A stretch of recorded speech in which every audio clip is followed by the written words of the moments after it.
Sayyidina Abu Bakar termasuk laki-laki yang rajulun baka, laki-laki yang gampang nangis, laki-laki yang penyayang dan peka kepada sahabat-sahabat Nabi yang lain. Maka ketika ketemu Hanzalah, Sayyidina Abu Bakar As-Siddiq itu bertanya, "Kaifa asbahta ya Hanzalah?" "Wahai Hanzalah, gimana kabar hari ini?" Lalu Hanzalah radhiyallahu an kemudian menjawab, "Wahai Abu Bakar, sesungguhnya telah munafik Hanzalah," kata beliau. Abu Bakar terus kemudian bertanya lagi, "Kenapa kamu berkata demikian wahai Hanzalah? Sungguh telah munafik Hanzalah, kenapa sampai-sampai kamu mengucap demikian?"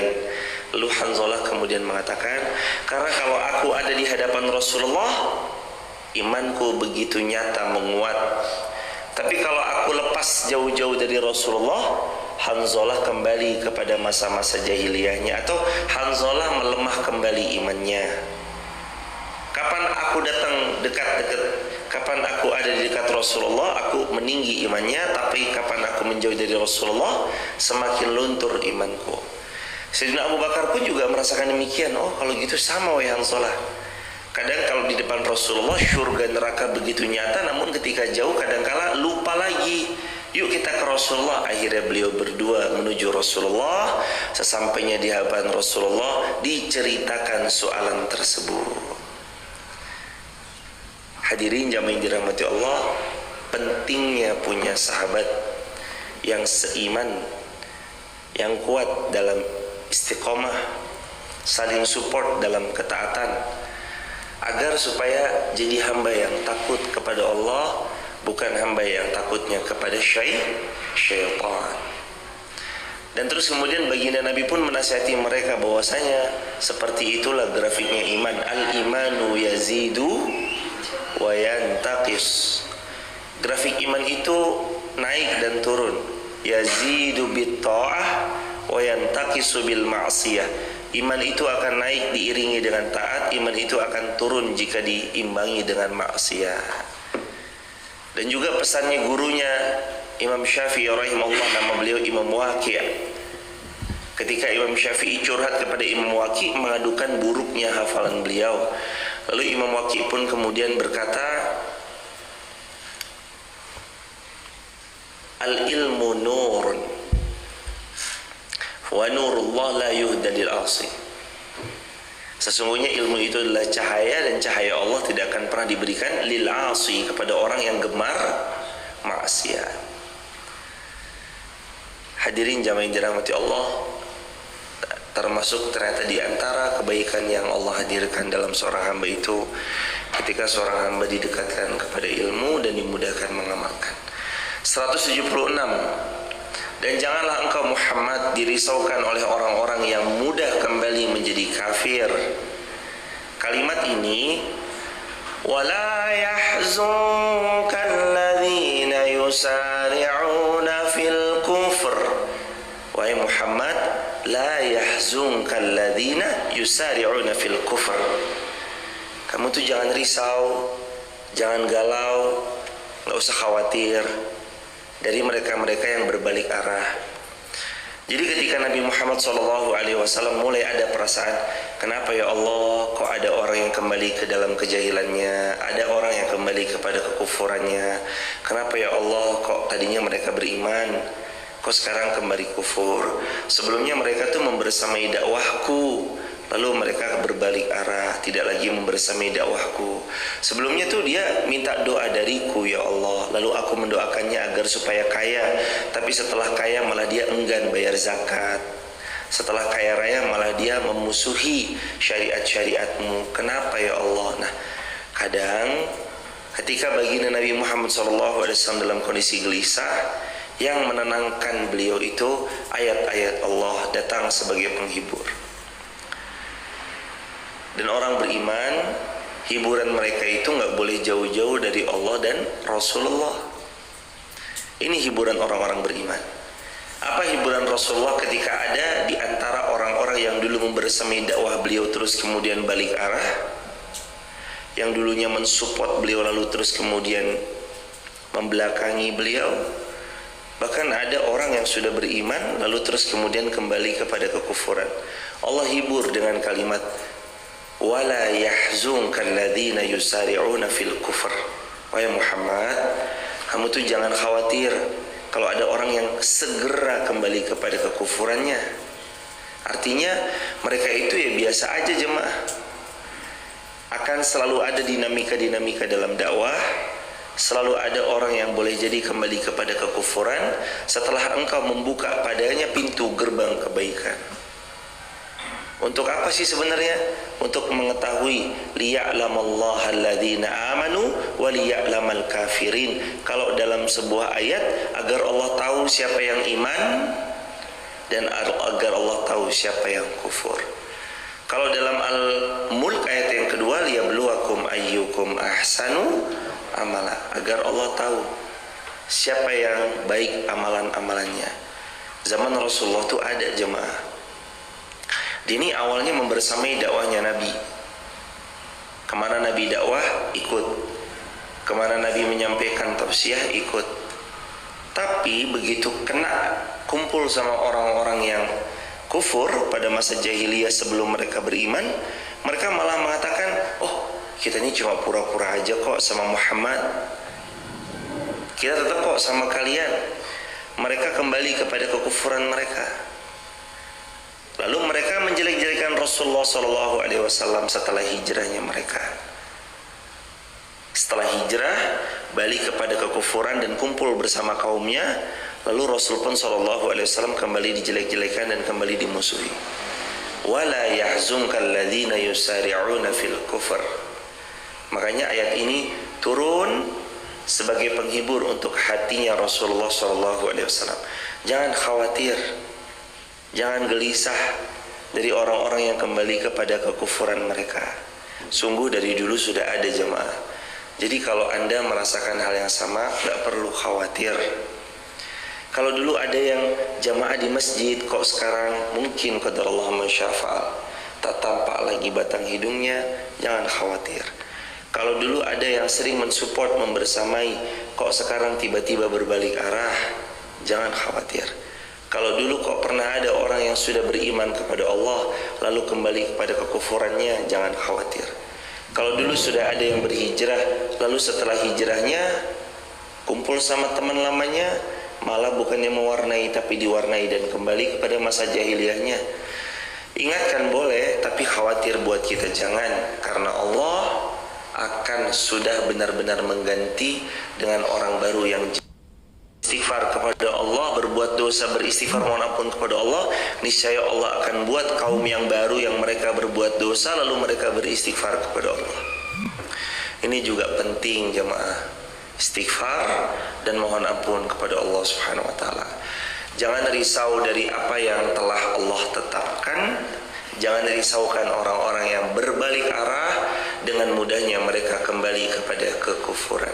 Innahum la yadurrullaha syai'a. Karena apa? Mereka tidak akan pernah bisa memudaratkan Allah sedikit pun. Yuridullah alla yaj'ala lahum hazzan fil akhirah. Karena sesungguhnya mereka tidak merugikan Allah sedikit pun dan Allah tidak akan pernah memberi pahala bagi mereka di akhirat. Catat baik-baik, apa kabar kalau ada orang kafir menyumbang satu sumbangan yang nominalnya besar?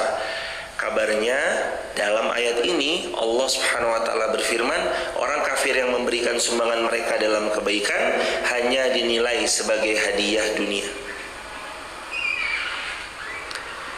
Yuridullah alla yaj'ala lahum hazzan fil akhirah. Mereka enggak dapat sedikit pun pahala di akhirat. Jadi sumbangan mereka kalau mereka belum beriman hanya dihitung sebagai sumbangan hadiah, belum dihitung sebagai amal atau pahala. Dia cuma baru hadiah doang. Dia bangun masjid sekalipun, dia membangun pondok pesantren sekalipun, tapi kalau belum beriman tetap tidak akan dapat apapun di akhirat. Ali Imran ayat 176. walahum adzabun azim, malah yang mereka dapatkan adalah azab yang sangat besar. Innal ladzina ishtarawul kufra bil iman, ada orang-orang yang membeli kekufuran dengan iman. Siapa mereka? La yadurrullaha syai'a, sedikit pun mereka tidak akan merugikan Allah. Walahum adzabun alim, dan bagi mereka azab yang pedih. Siapa? Alladzina ishtarawul kufra bil iman, yang membeli kekufuran dengan iman. Ada orang-orang yang membeli kekufuran dengan iman. Ada seseorang yang hidup zaman Rasulullah, hartanya dipakai untuk membersamai dakwahnya Rasulullah. Nama beliau adalah Abu Talib. Ini nama besar ya hadirin. Jadi Abu Talib itu punya nasab nyambung sama Nabi. Beliau itu adiknya Abdullah, ayahnya Nabi. Secara nasab jadi beliau langsung pamannya Rasulullah, omnya Rasulullah. Beliau ini pernah mendapatkan kabar Muhammad ketika telah diangkat jadi Nabi dan Rasul dilukai. Waktu beliau dalam keadaan kufur, beliau bilang, siapa yang urusan sama keponakanku, harta nggak cukup backup, ternyata setiap ada kendaraan yang bisa memudahkan jalan dakwahnya Nabi Muhammad, kendaraan itu disiapkan serta perbekalan yang ada di atas tunggangan kendaraan itu atau unta tersebut. Nggak cukup menyediakan fasilitas, hartanya untuk support, backupnya untuk membackup dakwahnya Nabi, tapi beliau juga ikut mengatur strategi kiranya apa yang paling memungkinkan agar kaum kufar itu gak menghalang-halangi dakwahnya Nabi. Jadi secara tenaga beliau ikut nyumbang, harta ikut nyumbang, pikiran ikut tercurah, backupan beliau siap pasang badan sebagai perisai untuk support dakwahnya Nabi juga ikut. Ternyata jemaah, dari 4 kebaikan yang telah disumbangkan kepada Nabi Muhammad SAW itu gak serta-merta membuat beliau juga beriman kepada Allah. Pada akhir hayatnya Abu Talib, paman Nabi, akhirnya wafat dalam keadaan kufur. Ketika beliau hendak wafat, Nabi Muhammad sempat bersabda, sempat bilang kepada beliau, wahai pamanku, beriman kepada Allah agar nanti di hari kiamat aku mudah bersaksi di hadapan Allah tentangmu. Di sebelahnya ada Abu Jahal. Apakah kamu mau beriman kepada agama kemarin sore? Agamanya Muhammad yang baru saja beberapa waktu lalu dia bawa. Lalu tetap dalam keadaan kufurlah Abu Talib meninggal dunia. Tapi beliau punya anak yang ahli sujud, punya anak yang berjuang di jalan Allah. Siapa nama anaknya? Anaknya Abu Talib siapa aja? Ali bin Abi Talib. Anaknya Abu Talib Ali bin Abi Talib. Anaknya sujud kepada Allah, iman kepada Allah. Jangan dirisaukan sama yang kufur. Walaupun Nabi itu ya agak gelo, lalu Nabi kemudian minta bisa mendoakan, tapi Allah turunkan ayat, wahai Muhammad, tidak patut bagimu mendoakan orang yang mati dalam keadaan tidak beriman. Maka ini menjadi pegangan yang kuat. Siapapun yang memiliki keluarga, kalau dia mati tidak dalam keadaan beriman, maka tidak bisa mendoakan keluarga yang mati dalam keadaan tidak beriman. Kalau masih hidup didoakan boleh, tapi didoakan agar beliau dapat hidayah. Kalau masih hidup didoakan agar dapat hidayah boleh. Tapi kalau mati dalam keadaan kufur, tidak boleh memohonkan ampun. Mudah-mudahan kalau ada keluarga kita, orang tua kita, paman, tante, bibi dan seterusnya ada yang belum beriman, semoga beliau beriman kepada Allah Subhanahu wa taala. Wala yahsabanna alladhina kafaru annama numli lahum khairul li anfusihim, dan jangan sekali-kali orang kafir itu mengira bahwa tenggang waktu yang kami berikan kepada mereka lebih baik baginya kalau mereka enggak bersegera. Ada orang-orang kafir dapat nikmat, itu bukan berarti dimuliakan Allah. Kenapa jemaah? Karena sabda Rasulullah SAW, Nabi bersabda, kalau dunia ada harganya di sisi Allah, walau 11 sayap seekor nyamuk, niscaya Allah nggak akan pernah memberi minum kepada orang yang tidak beriman, walau syurbatal ma, walaupun cuma 1 teguk, nggak akan pernah Allah kasih minum kepada orang yang tidak beriman. Tapi kenapa orang yang nggak beriman kepada Allah dapat harta mereka punya, kadang bahkan diberikan juga mereka kuasa, Kadang karyawannya lebih banyak, kadang secara bisnis mereka jauh di atas kita. Misalnya, kenapa? Jawabannya karena dunia bahkan tidak ada harganya di mata Allah Subhanahu wa ta'ala. Itu sebabnya kenapa Allah kasih izin mereka menikmati dunia. Silakan aja. Yang hadirin harus tahu, jangan sekali-kali kita mengira orang kafir itu diberikan tenggang waktu begitu untuk membuat mereka lebih baik. Enggak sama sekali. Kekufuran mereka itu tetap akan membuat seseorang itu jatuh pada kalimat Allah, walahum adzabun alim, walahum adzabun azim. Dan di ayat ini walahum adzabum muhin, dan mereka akan mendapat azab yang sangat menghinakan. Mereka, tenggang waktu yang mereka miliki itu yang diberikan Allah hanyalah agar dosa mereka semakin bertambah, semakin banyak kufurnya, na'udzubillah. Dan tenggang waktu itu bukan dalam rangka bagaimana kecuali membuat mereka makin jauh dari Allah, dan itu membahayakan mereka sendiri kecuali mereka beriman sebelum mereka wafat. Ayat 179, Allah tidak membiarkan orang-orang yang beriman sebagaimana kamu dalam keadaan sekarang ini sehingga dia membedakan yang buruk dari yang baik. Allah tidak akan memperlihatkan kepadamu hal-hal yang gaib, tetapi Allah memilih siapa yang Allah kehendaki di antara rasul-rasulnya. Karena itu berimanlah kepada Allah dan rasulnya. Jika kamu beriman, bertakwa, maka kamu akan mendapat pahala yang sangat besar. Ayat berikutnya 880, dan janganlah sekali-kali orang-orang yang kikir dengan apa yang Allah berikan kepada mereka dari karunia-Nya, mengira bahwa kikir itu baik. Allah berfirman 180, wala yahsabanna alladhina yabkhaluna bima atahumullahu min fadlih. Jangan sampai orang itu mengira kikir itu baik. Jangan sampai orang itu mengira medit itu baik. Jangan sampai orang itu mengira enggak berinfak itu baik, asalkan mereka bisa menumpuk harta-harta mereka. Kalla, tidak. Wailul likulli humazatil lumazah alladzi jama'a malau wa addada. Ada 3 golongan yang celaka yang Allah lisankan. Ada 3 golongan yang celaka yang Allah sampaikan. Yang pertama humazatil, yang kedua lumazah. Yang pertama pengumpat, yang kedua pencela, yang ketiga alladzi jama'a malau wa addada. Yang Allah bilang celaka mereka adalah yang hanya mengumpul-ngumpulkan harta, wa'addadah, lalu menghitung. Dihitung aja, tapi nggak mau disedekahkan, nggak mau diinfakkan, nggak mau dikeluarkan di jalan Allah. Mereka celaka. Hadirin jamaah sekalian yang disayang Allah Subhanahu wa taala, wala yahsabanna alladzina yabkhaluna bima atahumullahu min fadlih.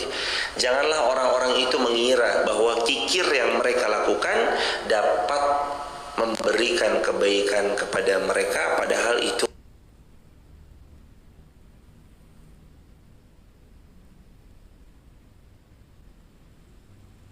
sana itu ada orang-orang yang secara pengamalan mereka jauh di atas kita. Kita punya ilmunya, tapi kita nggak ngamalin. Contoh sedekah subuh. Di luar sana tuh ada orang yang mungkin dalil sedekahnya mereka nggak punya, bahkan mereka nggak tahu. Dalil berinfak bahkan mereka nggak tahu. Dalil untuk mengeluarkan harta jalan Allah bahkan mereka nggak tahu. Apa hadisnya bahkan mereka nggak tahu. Tapi begitu ditanya, ibu kenapa berinfak? Saya pengalaman aja Ustaz. Soalnya semakin saya beri semakin banyak Allah mengganti. Bapak kenapa infak? Saya pengalaman aja. Karena semakin sering saya mengeluarkan, Allah mendatangkan berlipat ganda. Semakin sering memberi, semakin sering Allah mengganti. Ditulis di kolom komentar ya sahabat. Semakin sering memberi, semakin sering Allah mengganti. Nah ini kan selaras dengan ayat ini, bahwa semakin sering memberi, semakin sering Allah mengganti. Bukan justru malah kikir. Disangkanya kikir itu baik. Disangkanya kalau kita pelit, kita nggak berbagi itu baik. Ternyata salah. Semakin kita pelit, semakin membahayakan diri kita. Orang pelit itu bahaya. Karena saat ia pelit kepada orang lain, akan punya potensi dia pelit sama dirinya sendiri. Padahal dia mampu membeli sesuatu yang menyehatkan tubuhnya, tapi karena pelit pada dirinya sendiri, akhirnya malah merusak dirinya sendiri. Hadirin jamaah yang dirahmati Allah, jangan kikir, jangan pelit. Di mana kekikiran dan kepelitan itu kadang menyulitkan hamba Allah itu sendiri. Orang yang jamaah hari ini mungkin saksikan dia suka bersedekah pada saat kaya raya dan kecukupannya, itu mereka yang mengawali dari awal belum kayanya memang sudah suka memberi. Orang yang jamaah lihat hari ini kaya raya dan kikir, itu boleh jadi mereka memang sejak awal masih miskinnya udah pelit. Rubah kebiasaan, mulailah berderma, mulailah memberi. Dan jangan selalu melulu tentang sedekah. Lawang jamaah membeli dagangan orang lain itu udah sedekah. Jamaah membeli dagangannya itu ada untungnya 500 perak sekalipun, itu udah sedekah. Makanya senang kalau yang suka mungkin beli dagangan orang, jajan cilok, cilor, batagor, somai. Ada orang dagang, kita membeli dagangannya. Itu udah termasuk kita bersedekah. Dalam tanda petik, kita menjaga marwahnya agar beliau tidak meminta-minta. Kita membeli dagangannya sehingga beliau merasa terhormat karena beliau berdagang meladani Rasulullah. Dan jangan takut soal berdagang. Banyak gengsi yang kadang menghalangi kita yang mau dagang, baik itu offline ataupun online. Ngerasa gak pede kalau dorong-dorong gerobak, ngerasa gak nyaman kalau harus posting dagangan, ngerasa gak keren kalau update status tentang sudah ready stock ya. Gak usah takut. Nabi kita, Nabi Muhammad SAW adalah seorang pedagang. Beliau seorang pengusaha, beliau seorang pedagang.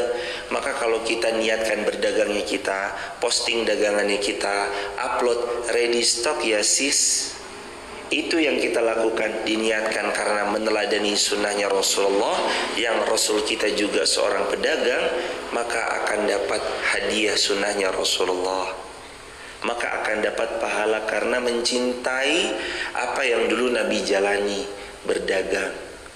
Jadi jangan takut jemaah yang berdagang, upload, karena dagang itu butuh diupload agar orang tahu kita dagang. Upload aja, posting aja, masalah ada yang beli atau nggak ada yang beli kembali kepada Allah. Kembali dalam jawaban ini hadirin, jangan kikir. Karena kadang orang mengira kikir itu baik padahal enggak. Siapa yang mengira pelit itu baik? Nggak ada jemaah, kecuali orang-orang yang kikir itu sendiri. Dikiranya menabung pangkal kaya. Coba diluruskan kalimat ini, tulis di kolom komentar. Dalam Islam bukan menabung pangkal kaya, tapi sedekah pangkal kaya. Dalam Islam yang dikenal itu bukan menabung pangkal kaya, tulis di kolom komentar, sedekah pangkal kaya. Gimana nggak kaya jemaah? Orang yang sedekah dijanjikan sama Nabi di riwayat Tirmidzi, ma min yaumin, tidak ada dalam satu hari, yusbihul ibadu fihi, pada waktu subuhnya, kecuali yanzilani, ma min yaumin yusbihul ibadu fihi illa malakani yanzilani wa yaqulu ahaduhuma Allahumma a'ti munfiqan khalafa wa yaqulu al-akhar Allahumma a'ti mumsikan talafa. Tidak ada di waktu subuhnya pada setiap harinya menemui seorang hamba kecuali ada dua malaikat yang menjumpai tiap-tiap hamba. Malaikat pertama mendoakan Allahumma a'ti munfiqan khalafa, ya Allah beri ganti orang yang berinfak di jalanmu ya Allah. Wa yaqulul akhar, dan hamba satunya lagi mendapat doa dari malaikat, dan malaikat mendoakan kepada hamba dengan doa Allahumma a'ti mumsikan talafa, ya Allah miskinkan orang yang menahan hartanya dari sedekah di waktu ini. Jadi ternyata hadirin, ketika mengeluarkan harta semampu kita, itu kita mengundang apa yang disebut dengan doa malaikat Allahumma a'ti munfiqan khalafa, ya Allah berikan orang yang bersedekah, berinfak, ganti dengan yang jauh lebih baik. Makin sering hamba itu bersedekah, makin banyak doa malaikat untuk mereka. Bahkan gak cukup sampai di situ. Orang-orang yang bersedekah, Allah berjanji, ya bena Adam anfik unfik alaik. Wahai anak Adam, berinfak dulu kamu di jalanku, aku yang akan mengganti semua yang kamu keluarkan. Bahkan jemaah, salah satu testimoni infak terbesar yang seorang hamba berikan untuk jalan Allah itu ketika mereka berusaha memenuhi panggilan Allah, baik itu mereka menunaikan haji maupun umrohnya. Kadang sering sekali testimoni mereka bahkan sudah Allah ganti sebelum sampai kembali ke tanah air. Itu benar adanya. Kadang ketika seorang hamba itu memberi dalam bentuk infak sedekah, ada keistimewaan yang mereka dapat. Di antaranya sedekah itu menolak bala. Harusnya di hari ini kita nih dapat kecelakaan yang besar, tangannya patah mungkin, atau kakinya patah, atau bahkan mungkin menyebabkan cedera seumur hidup atau cacat seumur hidup. Tapi karena sedekah rutinnya setiap subuh, itu semua digugurkan dan gak datang sama kita. Walhasil jadinya kita alhamdulillah selamat dari keburukan yang besar yang boleh jadi datang menimpa kita. Maka hadirin jamaah yang disayang Allah Subhanahu wa taala, kita melihat dalam hal ini jamaah, kalau ada di antara kita yang bisa bersedekah, bersedekahlah. Kalaupun gak ada sesuatu yang bisa disedekahkan, tetap kita bisa bersedekah dengan cara membagikan ilmu yang telah kita pelajari. Insya Allah itu jadi jariah juga, insya Allah. Jangan pernah mengira kikir itu baik, padahal Allah yang memberikan karunia. Mereka mengira kikir itu baik, padahal kikir itu buruk. Apalagi harta yang mereka kikirkan itu kelak dikalungkan di lehernya pada hari kiamat. Milik Allah lah warisan yang ada di langit dan di bumi, dan Allah mengetahui apa yang kamu kerjakan. Orang yang kikir, Allah berfirman dalam Ali Imran 180, orang yang kikir itu kelak dikalungkan dari semua harta yang mereka kumpulkan, di eman-eman dikalungkan di leher mereka, sehingga mereka gak bisa gerak sama sekali. Lalu ada juga hadis serupa, orang yang mengambil jengkal-jengkal tanah milik orang lain. Sabda Rasulullah, siapa yang mengambil jengkal-jengkal tanah milik orang lain, maka dia akan dikalungkan pada hari kiamat dengan 7 lapis bumi, sehingga membuat mereka tersiksa dan amat tersiksa. Dan mereka gak bisa gerak. Gimana caranya gerak? 7 lapis bumi dikalungkan di leher mereka, dan mereka gak bisa ngapa-ngapain tentang itu, karena merubah patok. Hadirin perlunya memperhatikan kalau beli tanah, pastikan patoknya diukur BPN resmi, jangan sampai enggak. BPN yang ukur, suruh BPN yang ukur. Setelah itu dikasih patoknya. Setelah itu bangunlah sesuai dengan ukuran BPN resmi. Kurang jangan, lebih jangan. Kenapa kurang jangan? Karena kalau kurang berpotensi membuat orang lain nanti mengambil haknya kita, dan itu kasihan bagi dia. Lebih juga jangan, karena kasihannya diri kita, karena kita nanti akan dipintai pertanggungjawaban. Maka kalau bisa pas. Ya kurang ya jangan, takutnya nanti dia ngambil haknya kita, itu zalim. Lebih juga jangan, karena itu bahaya buat kita. Jadi kalau bisa pas, Anda beli tanah misalnya 30 meter, 30 meter itu yang dibangun. Diukur 5 kali 6, ya udah pas 30. Atau 6 kali 5, ya udah pas 30. Harus pas. Kalau Anda beli tanah kok nggak sesuai dengan ukuran yang telah diukur, pertanyakan kepada yang jual. Ini lebihnya statusnya gimana? Kan Anda bilang katanya 400, tapi ternyata di sertifikat 500. 100 lebihnya nih gimana? Itu buat Anda halal, sesuai dengan yang hitam di atas putih. Dan acuan kita itu bukan premanisme Anda merasa saya punya kuasa, ini tanah jadi milik saya. Bukan. Acuan kita kalau hari ini ya mau nggak mau jamaah BPN acuan kita. dalam bab tanah. Karena bahaya nih soalan tanah. Mereka mengira kikir itu baik bagi mereka, padahal tidak. Dan setiap harta yang mereka kikirkan itu kelak dikalungkan pada hari kiamat.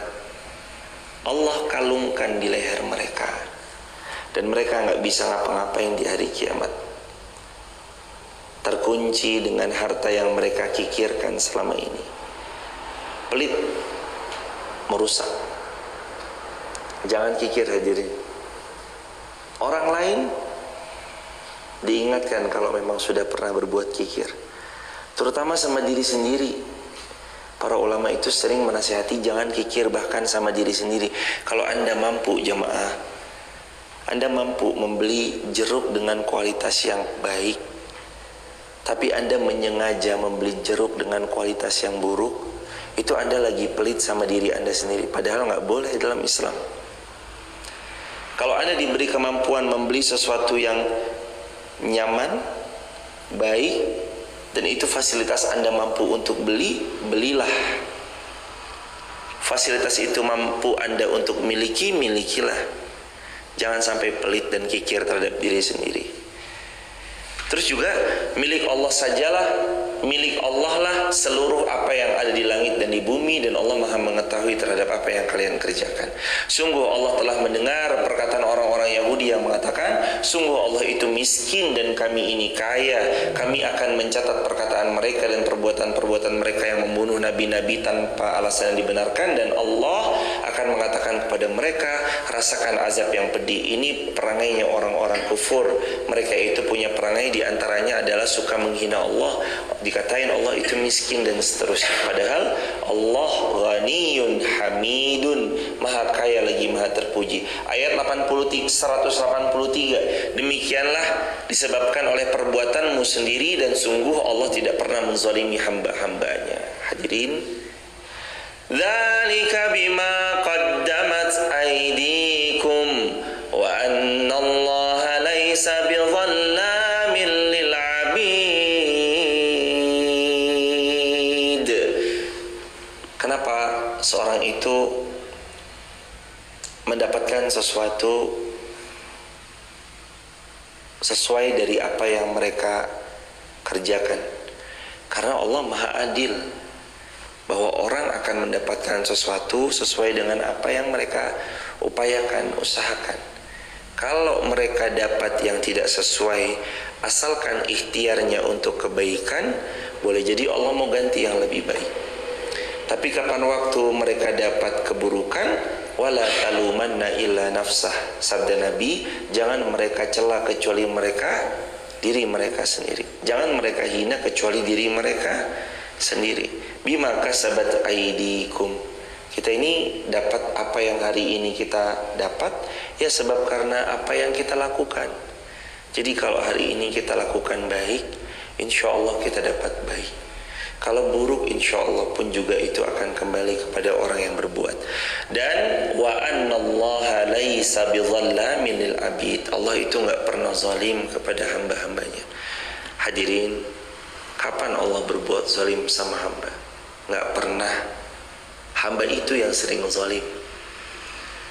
Saat hamba ini terluka karena manusia, yang dijauhi malah Allah Subhanahu wa ta'ala. Dia ini terlukanya ya karena manusia, dia ini dikecewakannya ya sebab karena manusia. Tapi dia malah menghina Allah, memaki-maki Allah.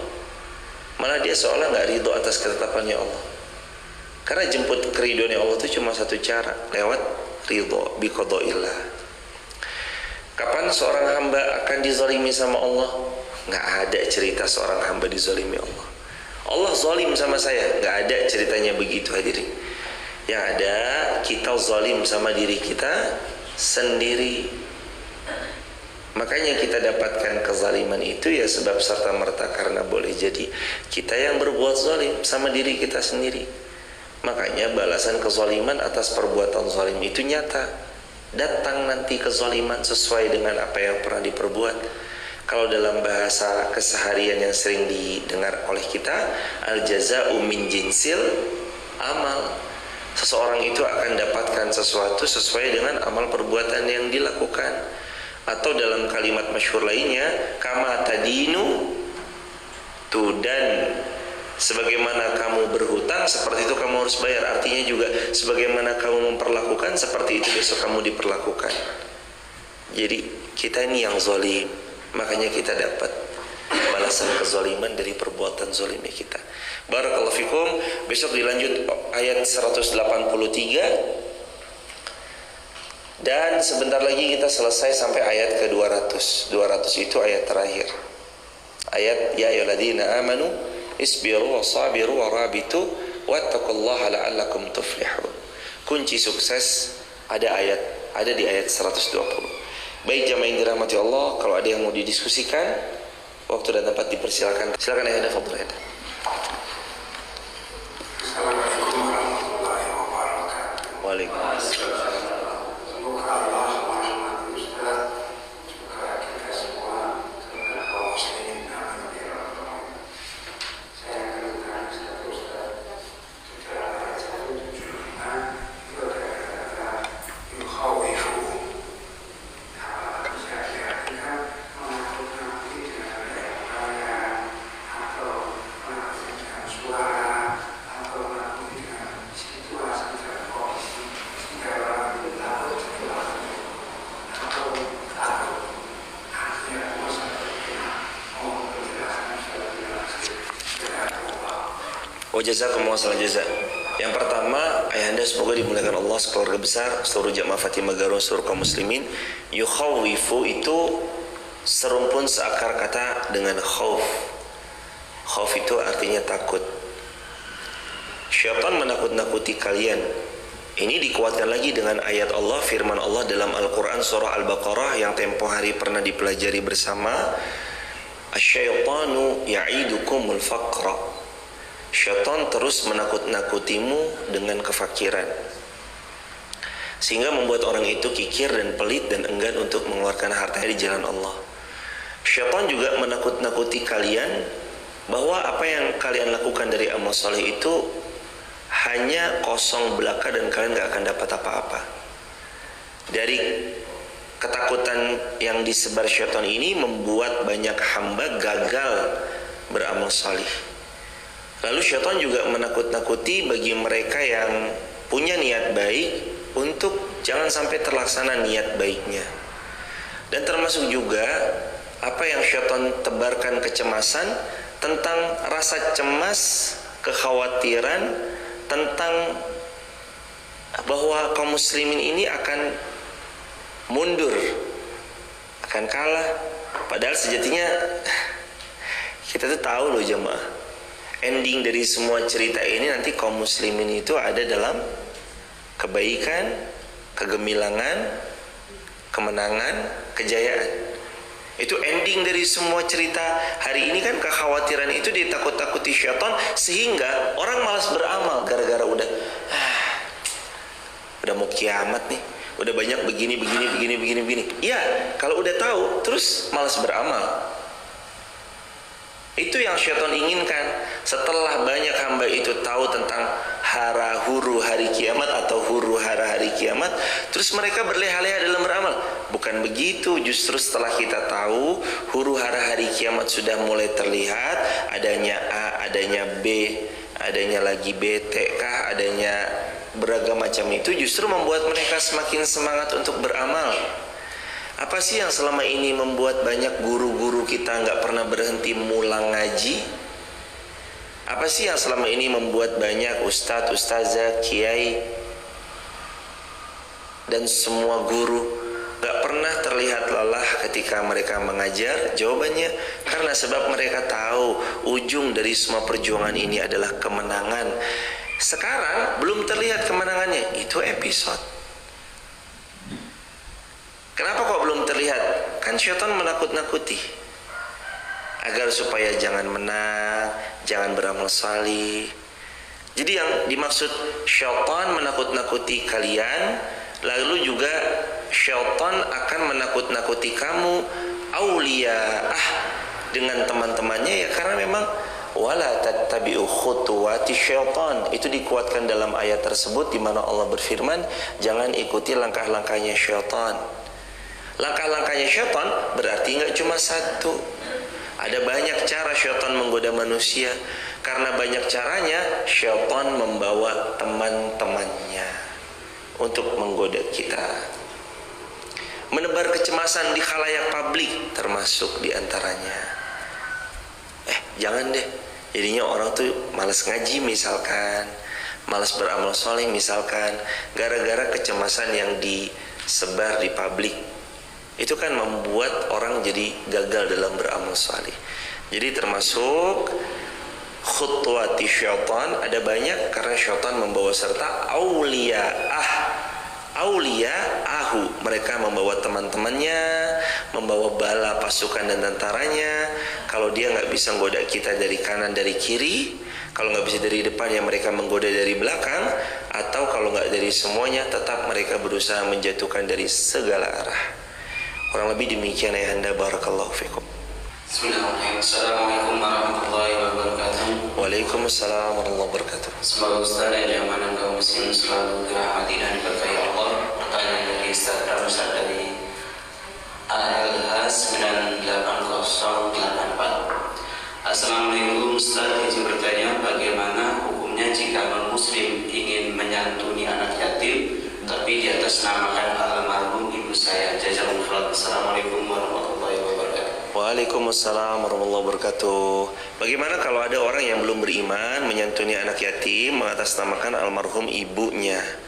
Ibunya wafat dalam keadaan belum beriman juga. Tentu saja kembali kepada ayat 180 Ali Imran, Allah telah menegaskan di ayat ini bahwa apa yang mereka lakukan itu hanya dibentukkan sebagai hadiah, dan apa yang mereka lakukan tidak akan pernah bermanfaat bagi mereka kecuali mereka beriman. Intinya yang di ayat tadi 178, 179, di antara yang mereka lakukan dalam kebaikan tidak akan pernah kecuali mereka hanya mendapatkan hadiah dunia saja.